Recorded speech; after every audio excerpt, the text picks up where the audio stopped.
Step into the Incense and Whiskey sanctuary with mindfulness enthusiasts and verified whiskey lovers, Mecca and Ashley, as they discuss all the random topics they love, from mindfulness to memes. This is Ashley. And this is Mecca.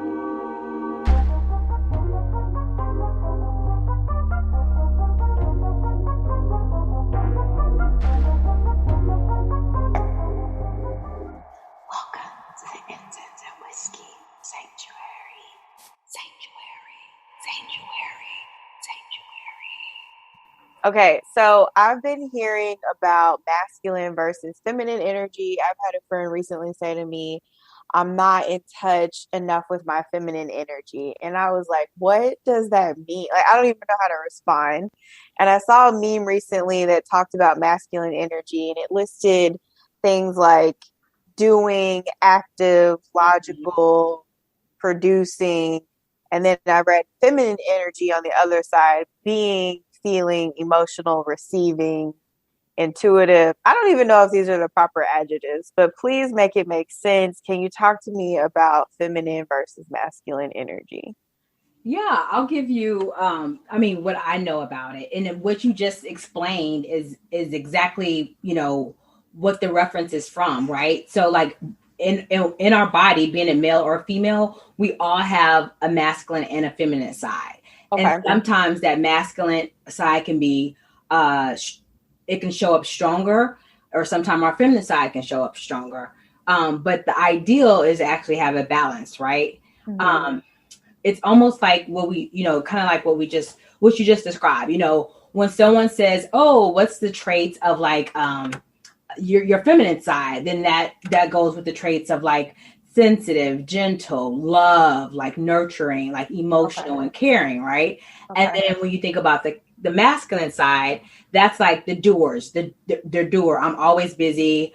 I'm tough. I'm rational. I'm thick-skinned. I'm active. I'm rough. I'm hard. And so you think about that in terms of, think about a woman. Think about a woman, they're 100% woman, but they have this tendency to always be busy or, cut to the chase, get to the point, very like direct. There may not be any sensitivity around this person. And that could be because of, maybe their environment is mostly men, or that's just their protective shell. Then you think about a female that is, one may, I'm doing air quotes, but one may say like girly. So this person is, they're very in touch with their sensitive side. They're very caring. They're easy to talk to. One may not feel like one person may not feel threatened around them. And okay. So I'm just using these kind of examples. But the idea of it is to have a balance of those two things, right? Okay. All right. Keya even talked about this just even in the last segment of like, when I asked a question on money, is it a more masculine or a feminine side? And, you gave this really great example, Keya, of how you want it to be like balanced, because you don't want an overly sensitive thing, and you don't want an over masculine, like an over like hard and, rough thing. And when I say thing, I'm talking about money, but like you want that balance. So when someone's like, oh, and I've even heard this, your masculine side is really showing up, or somebody said that to you. How did you feel when somebody said that? Before I knew what that meant, I was going into attack mode, because it was like, wait a minute, I was going into attack mode because I really didn't understand it. And I mean, I don't think first of all, that's never a way to say it to anyone. That's in my opinion, that's not appropriate. Maybe I could be very quick-witted. I'm very witty sometimes, and I don't have a lot of patience always. And sometimes I want people to like get to the point. And that was in a certain part of my life. So that's a high level of self-awareness. I'm really proud of you. That part, that could be that piece, right? But it's also okay. But then it's also me also understanding like, you don't want to be so insensitive to where like the person can't finish their next sentence, or like, okay, this person's talking so slow, I can't even keep up. What do you want to say next? You know, I think about like the environment that I was in at that point. Everything was happening so fast and everything had to happen yesterday. So that was. So you mean like the environment somewhat dictated the type of energy that you embodied? Exactly. Or, okay. Exactly. I can totally see that. Exactly. So, you know, over time, you know, I was like, whoa, you know, as I've grown, it's like, I really want to be able to balance out the two in my life. I feel like I've been on that journey. I mean, I'm definitely a work in progress always, but that would kind of be like my take on it. So Keya, tell us, what are your thoughts on feminine versus masculine? I don't even feel right saying the verses, like feminine and masculine energy. I'm just sitting here like, oh shoot, are they talking to me? Low key. I definitely, and you know, I think just going a little bit deeper into that, I have a lot of water and fire energy in my chart, like in my natal chart. And so I noticed that in addition to like feminine and masculine energy, I kind of toggle between the two to make sure I find balance, because a lot of times that fire will come out, and then a lot of times that water is more soothing and it'll come out. So working to find more of that balance to make sure I'm operating evenly in both spaces. And then also, you know, like I shared with you both earlier, I'm also prior military. So that forced me into a more masculine energy where I didn't have a choice because that was a part of my job. So having to shift and come back into finding more balance after, you know, that season of my journey was over was very hard. Yeah. So I know sometimes with me, I am a little, I'm very direct. I try to me, I'm thinking like, oh yeah, you know, it's fine. I just give them the truth. And they're like, you know what? I receive it because I know that it's coming from a good place, because I know that it's true, but that stung a little bit. And I was like, oh, wow. Okay. So that wasn't the intention, but I do know that, you know, we operate from either or for the most part, like either space or the other. So it definitely takes work to make sure that we find that balance and try to make sure that we can bridge it all together and operate from, you know, it's kind of like that median in the middle of the road. Even though you're supposed to drive on one side or the other, the median is still there in the center to bridge the entire street as a whole, you know? Really appreciate that analogy. I'm not gonna lie. I feel like if somebody came to me, it's because this has happened.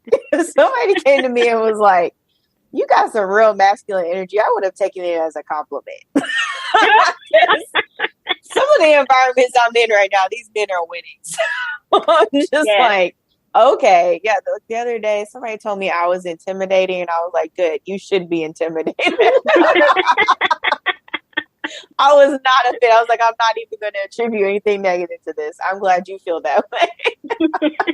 Yeah, I would say that. Yeah, that is a thing. Always. I'm gonna focus on balance. That's going to be also on top of my commitments. Well, the strength. I guess it's all in how you perspective too. Because if someone says you have very masculine energy, I'm thinking strength. Okay, I'm strong. You're right. I know. Or, you know, you have very feminine energy. Like, yeah, you know, I know how to be gentle as well, but also understand that feminine energy, like with the queen, her job is to protect the king on the chessboard. So there's a strength in being a woman. We bring forth life. Are you serious? Right. Absolutely. That's not a weakness, having feminine energy. Absolutely. Facts.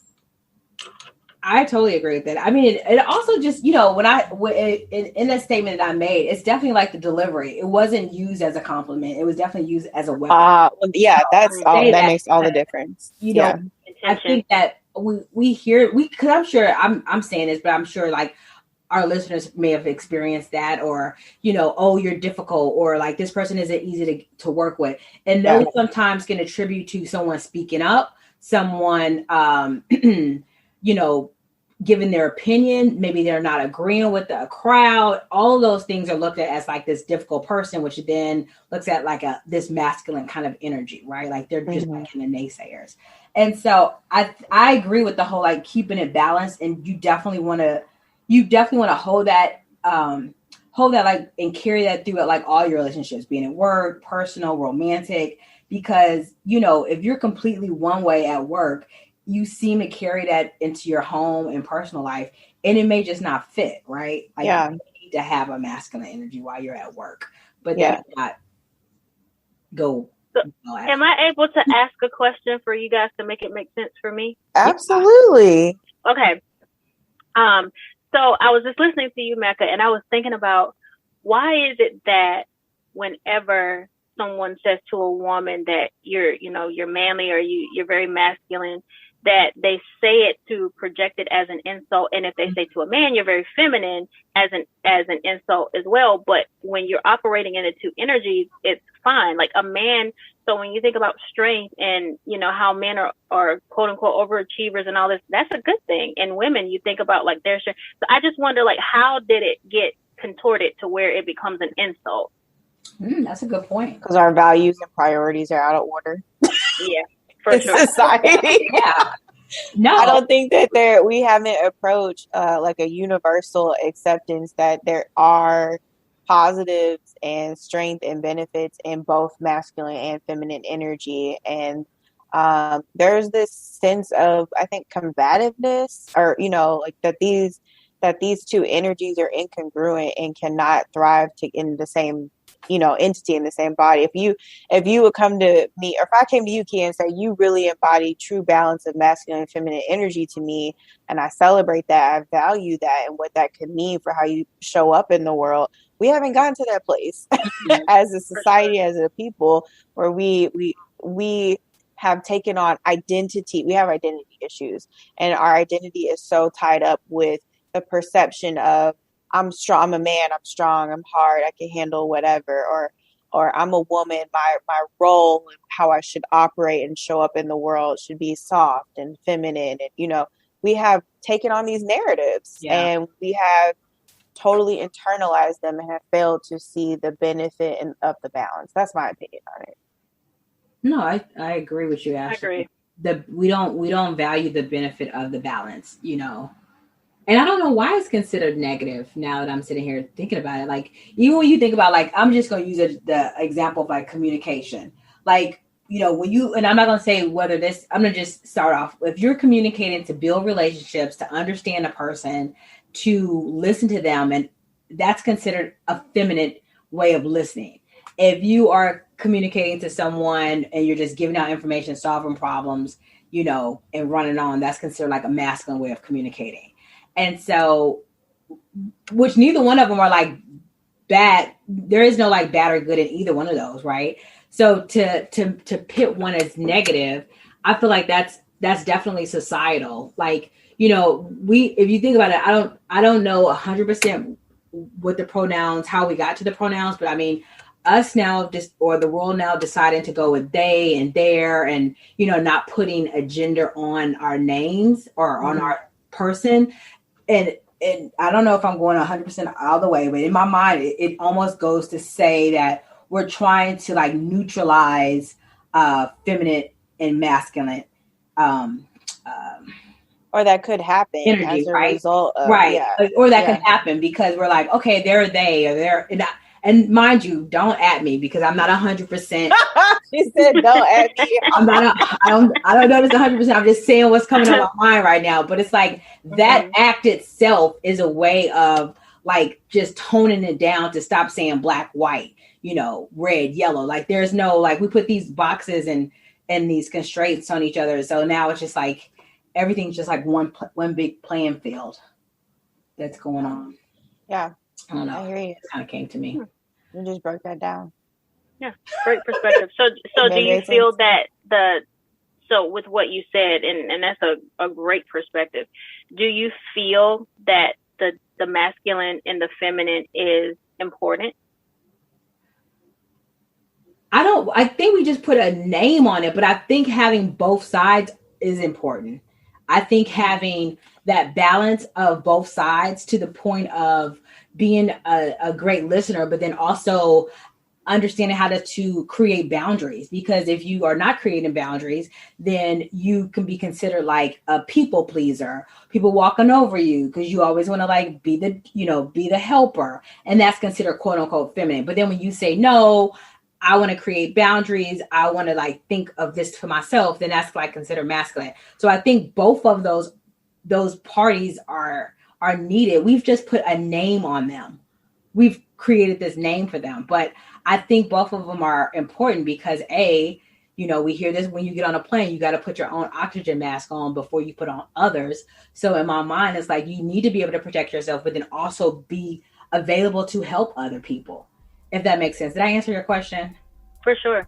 I was just curious on what you felt. So basically what I took away from what you said, which I think is important and I agree, is that it's most important to find balance that brings you peace. Yeah, absolutely. That's a beautiful way of summing it up. Yes. Love that.